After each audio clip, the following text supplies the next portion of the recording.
You're watching David McElroy TV.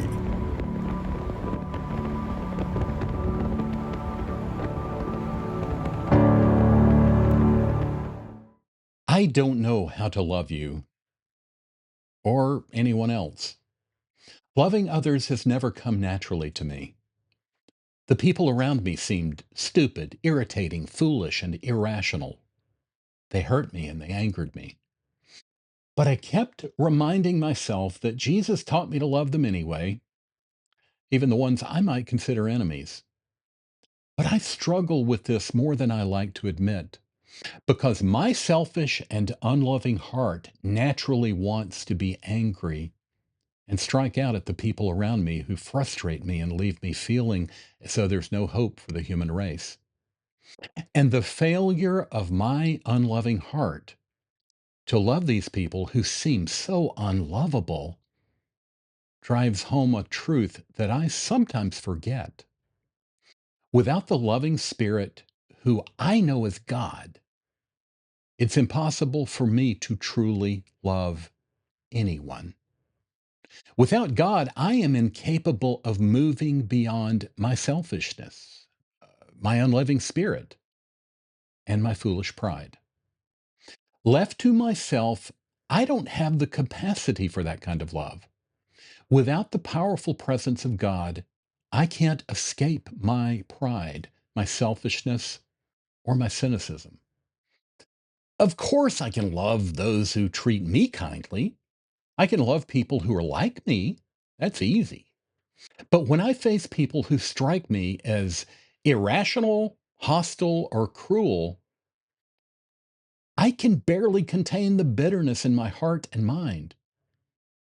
And I suspect that many of us feel the same way. We live in a society boiling with rage and misunderstanding. I used to think human beings were growing more rational, that greater education and connection would make us better and more loving. Instead, our technologies connect us in ways that amplify anger and suspicion. We haven't caught up, emotionally or spiritually, with the world we've built. So everyone feels like a victim. Each group sees others as the oppressors. Each insists it's right, and the other side is evil. We nurture bitterness in our hearts, convinced that it's the other people who need to change.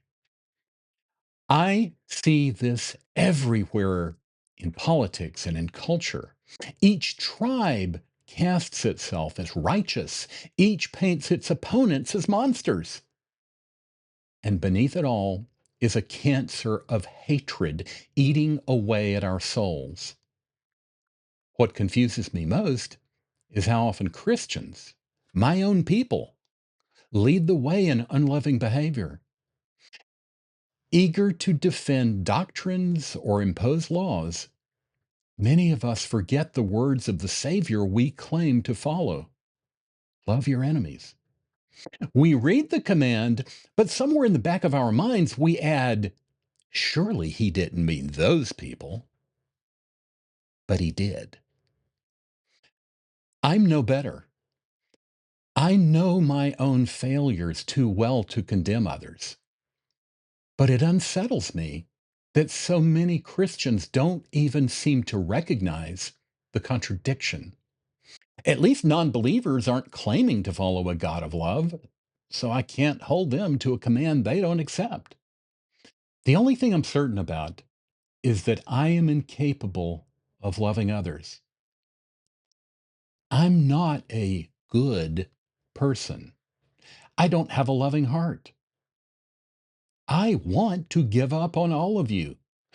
I want to run away and become a hermit, far away from where others can hurt me and make me angry. But I don't have that option. I'm stuck with you. I need community. I need love. I need to obey the command to love God and love my neighbors. And since I can't do that on my own, my only hope is to trust God to love for me, to teach my unloving heart to love the unlovable human beings all around me. It's not a boast to claim to rely on an invisible God, of course. It's just a confession of brokenness and need, a need for grace that I can find only in the God who made me. I'm not doing well enough when it comes to loving any of you. I know I'm not. But I believe God can change me if I'll stop acting as though I'm good enough or smart enough or wise enough to learn how to love on my own. If you'd like to get in touch with David, please send praise, money, and marriage proposals to David McElroy at mac.com. If you have a complaint or some other form of criticism, keep it to yourself.